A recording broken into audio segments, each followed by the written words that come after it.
Hello' guys, সকলোকে আপোনালোকক স্বাগতম জনাইছোঁ আছামিজ ব্লগাৰ NSৰ এটা নতুন ভিডিঅ'ৰ মাজলৈ। আজি বন্ধু বান্ধৱীসকল বহুত দিনৰ মূৰত এটি নতুন বায়'গ্ৰাফী ভিডিঅ' লৈ আহিছোঁ আৰু কোনজন অভিনেতাৰ বায়'গ্ৰাফী লৈ আহিছোঁ আপোনালোকে নিশ্চয় ইতিমধ্যে গম পালে। তো ব'লক আজি ভিডিঅ'টো দেৰি নকৰি আৰম্ভ কৰোঁ। বন্ধু বান্ধৱীসকল, আপোনালোকে ৰেঙনি টিভিত সম্প্ৰচাৰিত হৈ থকা জনপ্ৰিয় ধাৰাবাহিক হেঙুলীয়া ধাৰাবাহিকখনি আপোনালোকে চাইছেনে?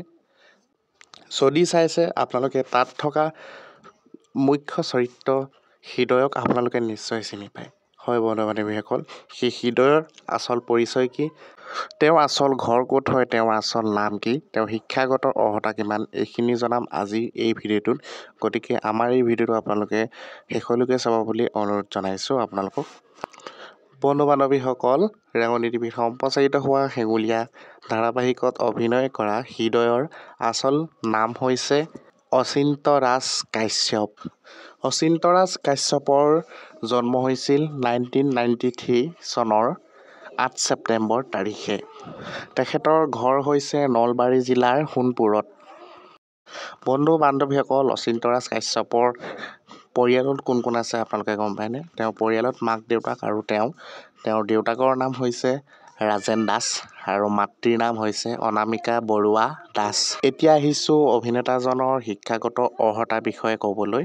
তেওঁ স্কুলীয়া শিক্ষা গ্ৰহণ কৰিছিল নলবাৰীৰ হনচন স্কুলৰ পৰা আৰু তেওঁ হাই ছেকেণ্ডেৰী পাছ কৰে গুৱাহাটীৰ মাৰিয়াজ পাব্লিক স্কুলৰ পৰা আৰু তেওঁ দিল্লীত বিজনেছ ছাবমিনিষ্ট্ৰেশ্যনত দ্বাৰা গ্ৰেজুৱেশ্যন কমপ্লিট কৰে আৰু শেহতীয়াভাৱে তেওঁ মুম্বাইত এক্টিং এডুকেশ্যন কৰিছিল। তেওঁ যিহেতু সৰুৰে পৰাই এক্টিঙৰ প্ৰতি খুবেই পাৰ্গত আছিল আৰু সেইবাবে তেওঁ মুম্বাইত গৈ এক্টিং এডুকেশ্যনত অধ্যয়ন কৰিছিল। অচিন্তৰাজ কাশ্যপে কেইবাখনো জনপ্ৰিয় ধাৰাবাহিকত অভিনয় কৰিছে। তেওঁ ৰং টিভি চেনেল ৰেঙনি টিভি কেইবাখনো জনপ্ৰিয় ধাৰাবাহিকত অভিনয় কৰিছিল। তেওঁ অভিনয় কৰা দুখন ধাৰাবাহিক হৈছে অঞ্জলি আৰু জীৱন নদীৰ ঢৌ। তাৰোপৰি অভিনেতাজনে কেইবাটাও জনপ্ৰিয় অসমীয়া মিউজিক ভিডিঅ'ত অভিনয় কৰিছে, যাৰ দ্বাৰা তেওঁ অসমবাসীৰ মনত ঠাই পাবলৈ সক্ষম হৈছে। অভিনেতাজনৰ অভিনয় চাই আপোনালোকে কেনেকুৱা পায় নিশ্চয় এটি কমেণ্ট কৰি জনাব। আশা কৰোঁ তেওঁ অভিনয় চাই আপোনালোকে ভাল পায়। যদি ভাল পায় এটি লাইক কৰিব, কমেণ্ট কৰিব। যিসকলে আমাৰ চেনেলটো এতিয়া ছাবস্ক্ৰাইব নাই কৰা, চেনেলটো ছাবস্ক্ৰাইব কৰিব আৰু লগতে ভিডিঅ'টি এটি শ্বেয়াৰ কৰি দিব বন্ধুবৰ্গৰ মাজলৈ।